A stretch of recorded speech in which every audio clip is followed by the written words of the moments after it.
Hey guys, I present to you the November 2025 Quality of Life game update. They added new critter morphs, new elements, buildings, a story trait, new cosmetic blueprints and new soundtracks to the game. So without further ado, let's start. The sound of the game has been updated. There are now 19 new tracks. And if you bought the soundtrack to the game, you will get all 19 tracks added to your already existing library. The new story trait is called the Printer Scepter, which allows you to print a wide variety of, for example, eggs, plant seeds, and critter. So you finally have a second option besides the seed duplicator. Now you can also print seeds if you want more of them, which is especially awesome for the Saturn critter trap and a spore kit. In order to get the building to work, you first need to find it, send a duplicant, activate it.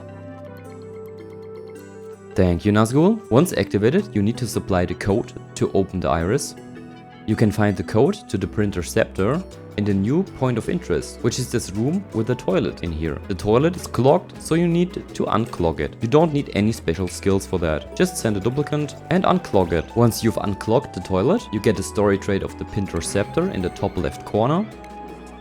And you see the Printer Scepter open. Once you've activated it by these steps, click on it and then you can deliver databanks to it. You also need to intercept 3 normal charges of your regular printing pod. So as soon as the normal printing pod activates, you can go to the Printer Scepter and intercept the charge. There are our printables that we could use, but we go to the Printer Scepter, you can see it is activated, and intercept the charge. The charge of the printing pod cannot be used, but once you've stored 3 charges and enough databanks, you can choose a blueprint. Here, for example, we got 3 stored charges and a lot of stored databanks. You can store up to 500 if you want to. Choose a blueprint. For example, let's go with a spore kit seed and buy it with the help of the databanks. There we go. Now we got a spore kit seed. We also got a hairdryer in the process, which is an ornament. When starting a new game, you can choose the story traits in the normal story trait tab, but once you've chosen more than 5, which is a new standard, it says that a world generation becomes unstable. So try this at your own risk. 5 is okay, 6 unstable. Mix and match to your liking. Fun fact, the plant in the Printer Scepter room is considered a computer. The fridge is also a less suspicious computer. And by the way, the second time you activate this, let's intercept the 3rd charge. Anything that you buy in succession will get more expensive. So this here is now 50 databanks instead of 25. It increased by 25 every time you bought a seed. They changed other story traits as well. For example, the critter flux-o-matic, this one here, now clearly communicates that scanning was successful or not, even if the scanned critter is one that has no morphs or the scan results doesn't contain new information about the species.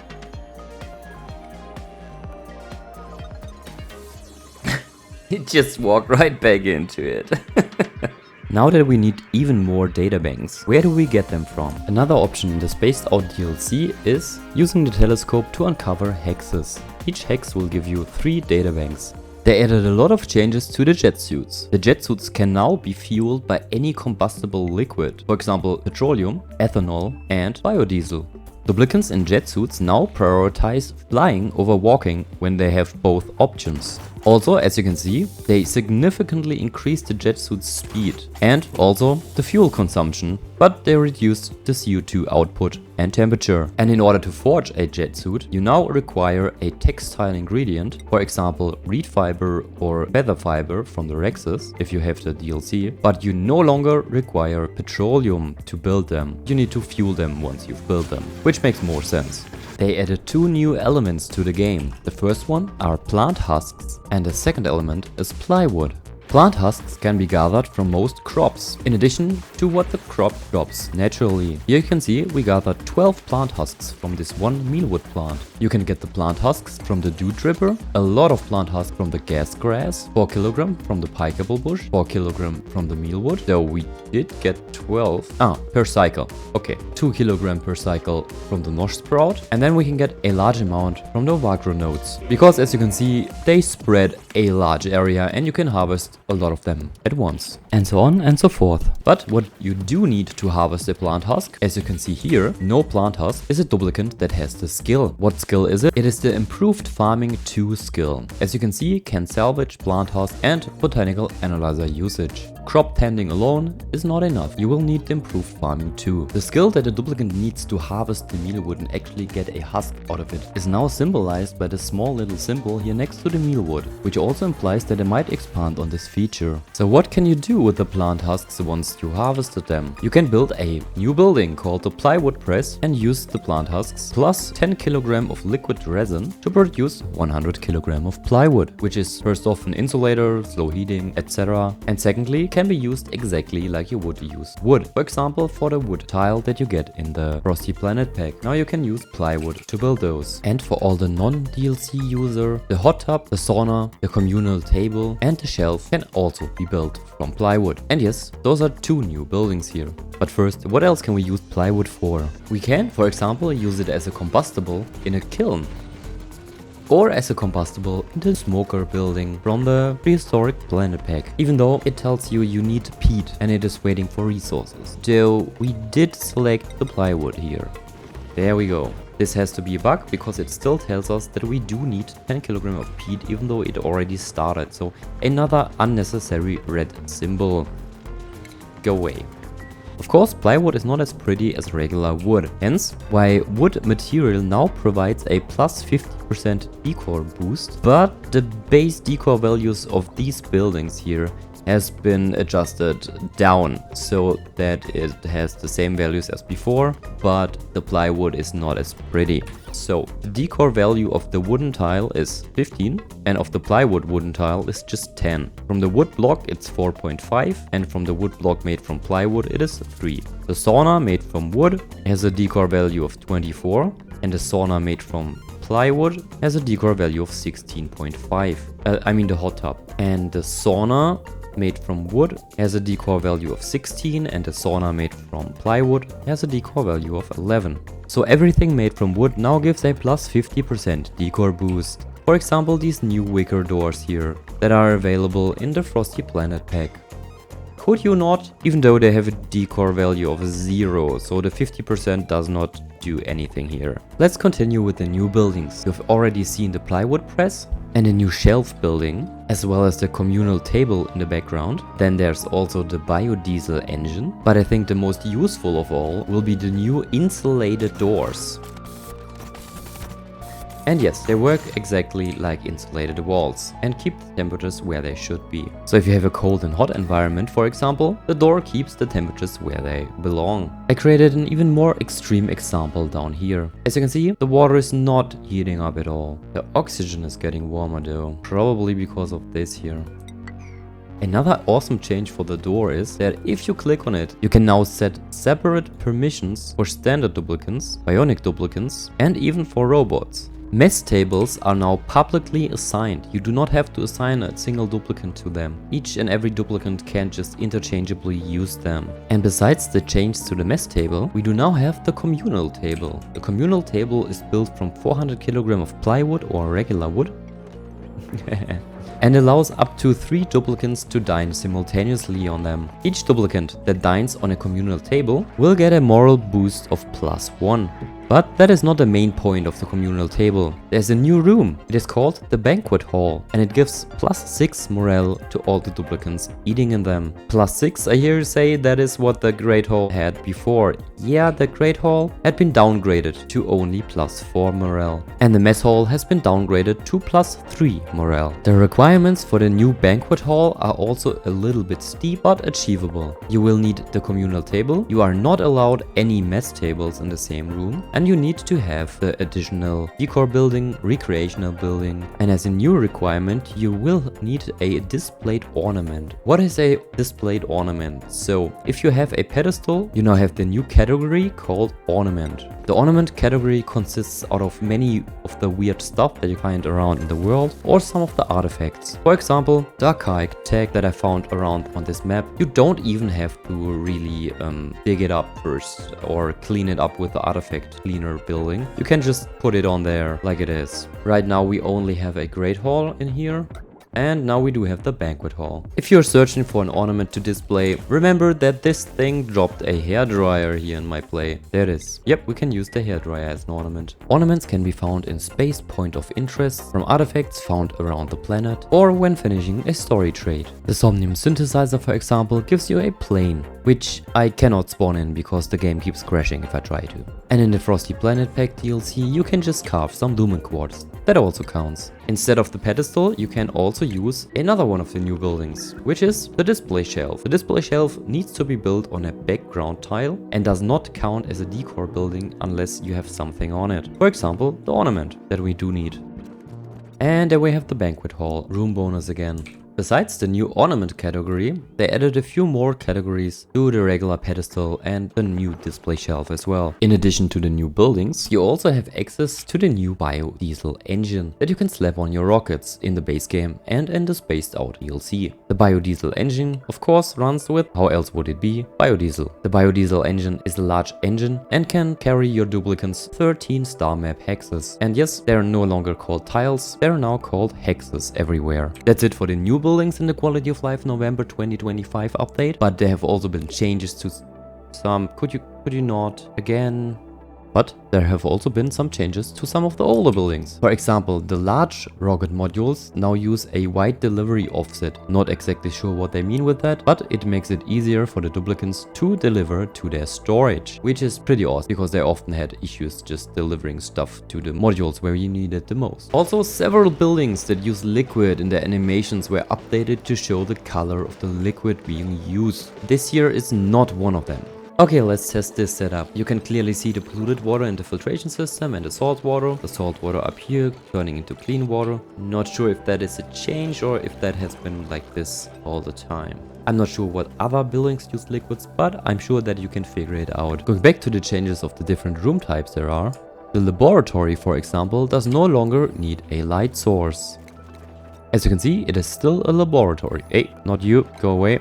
As you can see, it is still a laboratory. The light still does help with the research though. Flower pots and shelves only count as a decor item if they actually have something presentable inside of them or on them. So a flower pot without a plant does not count, a wilted plant does not count, and a regular plant inside of a flower pot does count, but only as a single decor item and not as two. So as long as the plant is healthy, it will count towards the decor building requirements of the broom requirements. Another larger change is that art that is not finished does not count towards the room requirements. Currently this is a mess hall and now it is a great hall. Mess hall, and as soon as they finish a building, enabling the requirement for the great hall with one decor building, it now is a great hall. So blank canvases do not count as a decor item. The same goes for statues. The same applies to unfinished statues. They only count once they are finished. And shelves are only counted once you stock them. And a luxury barrack, just by placing some slush on it.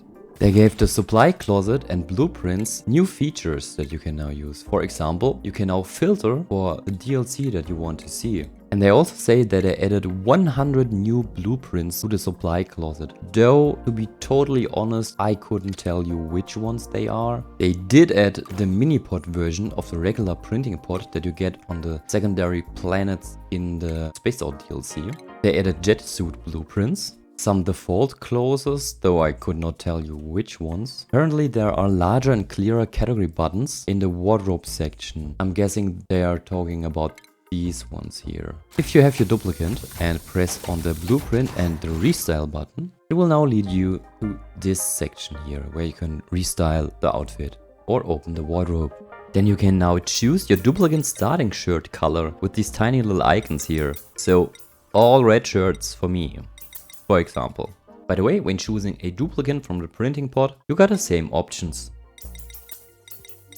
They have done a lot of performance improvements. For example, the pathfinding is faster now and the jet suits work a little bit different but quicker. One of the most important changes is that the critters now calculate how crowded or cramped they feel based on their own individual space allocations, meaning this regular hedge needs 12 tiles of space. In an area that is 96 tiles large, we can have 8 hedges. If we now add one of the gassy moos, they will all get crowded, the gassy moo as well, because the gassy moo has a space requirement of 16. So removing a single hedge would not be enough for each of the critters to have their space requirements fulfilled. So let's play it. and it tells us they are still crowded. The hedge, space occupied per critter, 12 tiles, and the gassy moo, space occupied, 16 tiles. Meaning you would need a room size of 100 tiles. But everything that is larger than 96 tiles is no longer considered a stable. Still, let's check this out. What happens if we make this room larger? Yeah, the critter is now satisfied again. The moo is still miserable, but that is because I didn't feed it. And not because it is in a tiny room. So, if we make the room the maximum size for a stable again, 96 tiles, and remove another hedge, so 6 hedges and 1 gassy moo, should leave us with enough tiles that this works out in our favor. And there we go, the crowded is gone. This crowded is gone as well. And with this, it should be easier to mix and match your stables to your liking. You can use some smaller critters and some larger ones. Aquatic critters will only consider other aquatic critters inside of the same pool as them for their crowding effect. For example, paku do count, but nits do not. All of these nits that are crowded do not count towards the Jabo crowding. They added 3 new critter morphs, the Blumlum, the Shatter Phlox, and the Husky Moo. You can increase the chance of getting a Husky Moo by feeding plant husks to the regular Moo, and when they call in a new Moo from space, the chance that it will be a Husky Moo increases. As you can see here by the song chances. The Husky Moo can eat plant husks and regular gas grass. It produces carbon dioxide and can be milked for biodiesel. 800 kg per milking to be exact. There have also been changes to the gas grass, which now by default is set to enable harvest.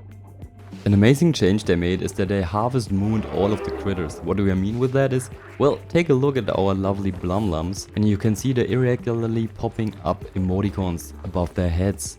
Here's another example of the hungry animation, and this looks like the critter is glum. And here we do have a happy critter. So why is that important or helpful? Well, the scale growth is now tied to a critter's happiness. They only added that to miserable critter. This one here is only glum. So how can we make this one miserable? For example, like this, confined, happiness -10, mood miserable, then the scale growth is set to 0%. So if you keep your Draco in a way that makes the mood miserable, be it confined or any kind of starvation range, then the scale growth will be stunted to 0%. There have been changes to the shine bug eggs. Now if you crack them, in addition to the raw egg that you normally get, you will get a little bit of liquid resin, 5 kg to be exact, which you can also use in combination with the plant husks to produce plywood. And speaking about shine bug, they increased the number of shine bugs that can fit in a room before they experience the cramped or the crowded side effects. Confined, crowded, so not very good to be honest. 6 cells of space for each critter. Let's see if the old designs still work. Yeah, still works fine. You too. A small but nice little detail though is if you click on the Rex, which does not have scales, then it will show feather growth instead of scale growth here. And why do I talk about the Rex? Well, there has been another change. Critters will now drop the item that it will drop upon their death at their own body temperature. So for example, this here's a Rex at -18 degrees Celsius. If we would kill that Rex, then the meat that the Rex drops is also at -18 degrees. Now to the database changes. They added a database entry for organics in the element properties section of the database. Here, element properties, organic. I love this. This looks awesome. And it contains all of the organic materials that you can build with. Even the new plywood is counted as that. Not a husk stone. In the element properties category, you can now find an entry for slippery. Those doors are annoying. Okay. And it lists all the materials that are slippery to the duplicants. Ice, tallow, gunk, and so on. Also, as you can see, these are all new custom icons. Plastic monomer or even the sublimator. Plant seeds that are also food ingredients now link to the database entry about the food ingredient and not to the plant they grow into. Let's test this again with the pincher peppernut, and it leads us to the pincher peppernut and its applications. It does no longer lead us directly to the pincher pepper plant, which leads us to the next point. The plants themselves now have a subsection for their seeds, which, yeah, should have been there from the beginning. And the other way around, if you have a sleetweed for example and press on the databank entry, it no longer leads you directly to the food category. Instead, it leads you to the subcategory from the plant they come from, and also their uses. Elements that sublimate or off-gas can now show their transition in the database entry. Let's see if this works for bleachstone. Bleachstone sublimation, new symbol, awesome, I like this, to chlorine gas. So 1 kilogram off gases to 500 gram of chlorine gas in the long run. Cool new symbol. Imagine these are regular moose. Let's go to their critter morphs. Bruh. There. The protein production from the gassy moo is now shown to need a milking station, like it is shown for the shearing station for other critters, like the Draco. Now it is consistent. Database entries that talk about systems, for example the morale system, now link to the tutorial, stress management and duplicate morale. For databanks, microchips and booster, they created a new category called tech components. We now have the boosters, databanks and microchips in that. They added more icon art for systems and tips. There have also been changes to the research screen. They created a new missile tech item in the research screen. So you go to the missile, they are now separated here under the missile tab, under colony development, far to the right. The Meteor Blaster and the Blast Shot Maker are in the same missile tab research. They added changes to the sandbox mode. You can now directly spawn all solid materials, just like this or this, instead of going to the brush,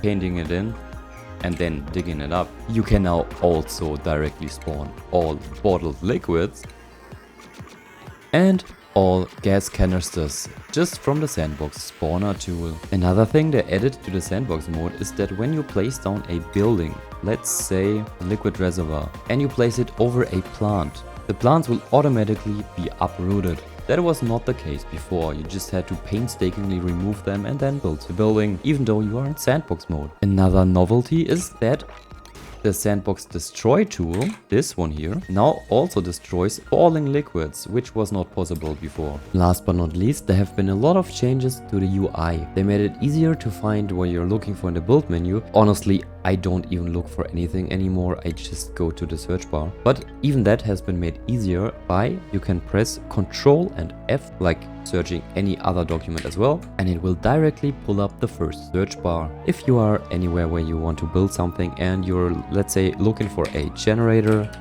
there you go, instant generator. I use this most of the time for furniture because I don't know where stuff is here anymore. If you already have a different tab open, for example medicine tab, and you press Ctrl and F then it brings you to the search bar of the respective tab and not to the first one. A pretty awesome change is that stored items are now grouped together. For example, here we got mealwood at 3 different temperatures, which is now grouped under the mealwood seed tab. That is also very helpful and pretty awesome for everything in the refrigerator. For example, the mealwood here to the right has tiny little indicators for being refrigerated, being stale and having germs on it. So now just by hovering over it, you can see if your food is still fresh, refrigerated, has germs on it, and even spice. And then there are the changes to the floating text pop-ups. They made them more visible and added the tiny little symbols to them. I'm not really sure I like this. I don't like any text pop-ups in the game, but yeah, even more text. Waiting for the mod update that removes this again. And now to the changes that only apply to the Spaced Out DLC. Let's start with the rocket. First off, they simplified and changed the rocketry related UI side screen, this one here. You can just assign the pilot here, and now you have a summon crew button. As you can see, I also have a robo pilot module and could just start the whole rocket, but let's summon the crew first.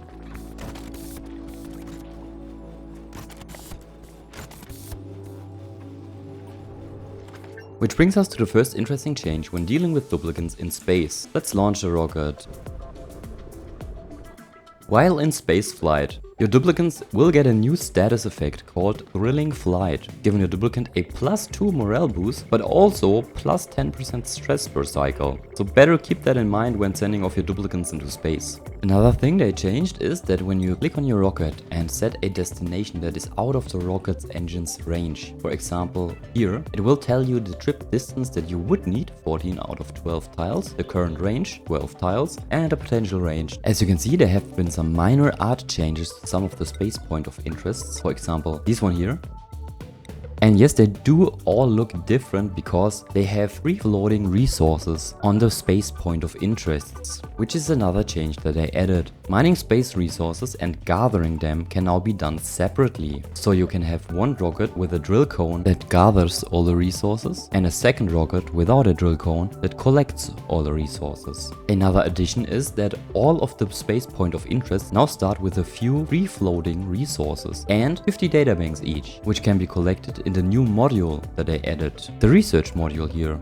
The research module can be found under Colony Development under the Celestial Detection tab.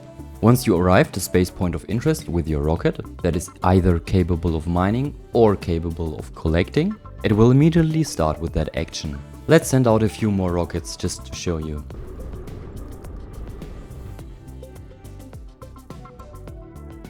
Let's check out this rocket here, for example. Immediately as it enters, it starts drilling and collecting resources, if I see that correctly. Let's just check out the vessel. Yeah, it has a drill cone and it has a large cargo bay. It is immediately starting drilling to collect more resources. The resources will get thrown into space as free-floating resources and can be collected via the large cargo bay. The artifact module has already been filled with a single artifact that was floating around there, which brings us to the next point that I added is if you are gathering resources from the free-floating harvestable resources, these ones here, it will not just start with a single resource and completely deplete it, but it will harvest a little bit of each single one of the resources, meaning you will get a little bit of algae, dirt, slime, and if you have the gas cargo bay, you can also get the polluted oxygen with this one. At the same time, the databanks can be harvested if you actually have the research module on the rocket.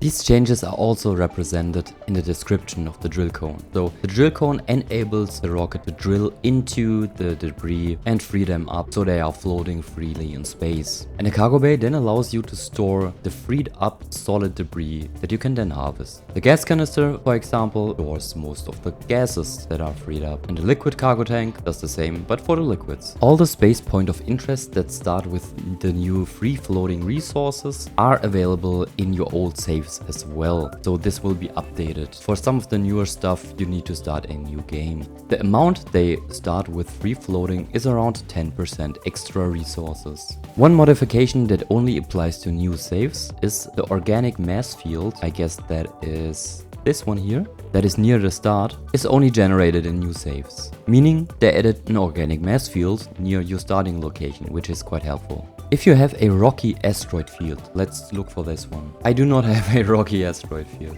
Imagine you would have a rocky asteroid field as a space point of interest. It no longer provides copper ore, but they added abyssalite and granite to the rocky asteroid field. They added changes to the metallic asteroid field. I got one of those, which is this one here. And what they changed is they added molten lead to the metallic asteroid field here, which you can collect with one of the liquid storage modules on your rocket. Another thing they changed is the visuals of the background of the rocket flying through space. As you can see here, this looks very nice. I think this is a good improvement. They added that the ground-based telescopes produce databanks when revealing the star map hexes. Each hex will give you 3 databanks. There have been changes to the Red Bolt buildings. The Red Bolt generator now only consumes electricity proportional to the current Red Bolt production. Meaning this one already ran dry because it produces a lot of Red Bolts. Because I set the radiation on this side to around 1000 or 985 reds that actually reach the Red Bolt generator. Here to the left, the Red Bolts are only 130 reds per cycle, meaning we do still have a battery. I can show you this by just powering this up again with a DEF generator. Both are full, and now check how quickly they run dry. So as you can see, the right side is running dry very quickly, while the left side needs a while to actually use up the electricity for the low amount of radiation that is around it. What you may also notice is that the stored red balls do not decay as fast as before. The red ball decay is a lot slower than before. The maximum wattage consumed is still at 480 though, so they did not increase that. So the proportional only applies up to that level. Another thing they changed is that red balls can no longer miss critter. So you are 100% guaranteed to hit the critter that is in the way of your red ball. I'm not sure how exactly that can be useful to you, but we will find a way.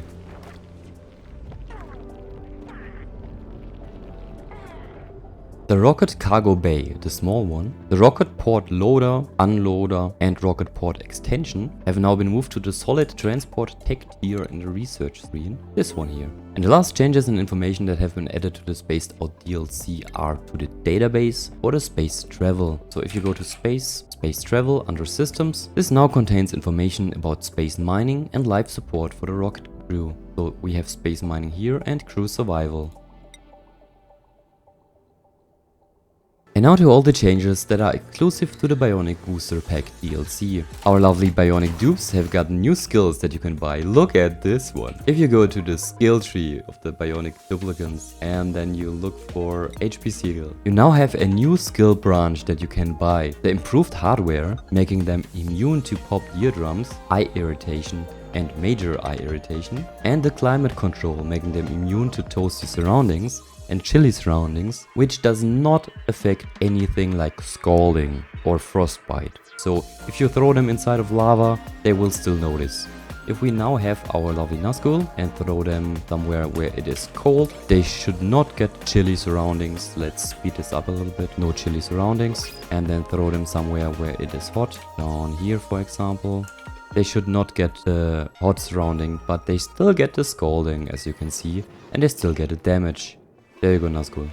And now to the changes that are exclusive to the Frosty Planet Pack DLC. We now have a new critter called the Shadowflogs, which are not only cute, but can be sheared for glass. Those doors, man. Each sheared critter will give you 60 kg of glass. The antlers of the Shadowflogs only grow if you feed them abyssalite. If you feed them anything else, the antlers will not regrow. So, how do you get a Shadowflogs? If you keep a regular flox in an area with a very high decor value, 100 or above, you increase the chances of getting a Shadowflogs egg. You have heard about the changes to wood, and you might have already seen it in the background. There's a new door, this one here. It's called the wicker door, and it pretty much acts like a regular pneumatic door, but it has zero decor. And now to the changes to the prehistoric planet pack. They added a new critter, the Blumlum. The Blumlum is this lovely green little fella here, which can produce algae instead of peat, which is super amazing because you can use them for oxygen production inside of the base. Though they still eat a lot, so a single Blumlum will eat 1300 kilocalories per cycle of agrophic just to produce 132 kilogram per cycle of algae. So if you want to have an oxygen diffuser run full time just by using a Blumlum or Blumlums plural, the oxygen diffuser needs 550 grams per second to produce 500 grams per second. That is enough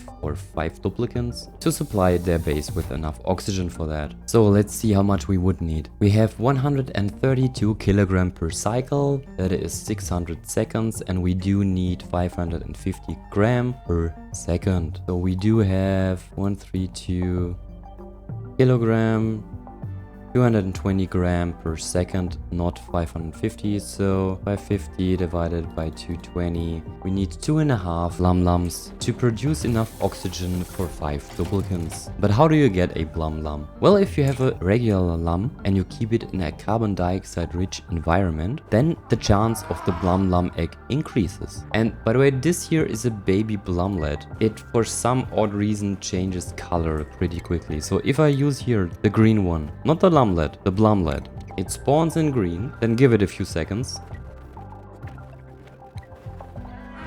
And there we have it. And then it turns. And now it's still a Blumlet, but it has the optics of the Lumlet. At least a little bit.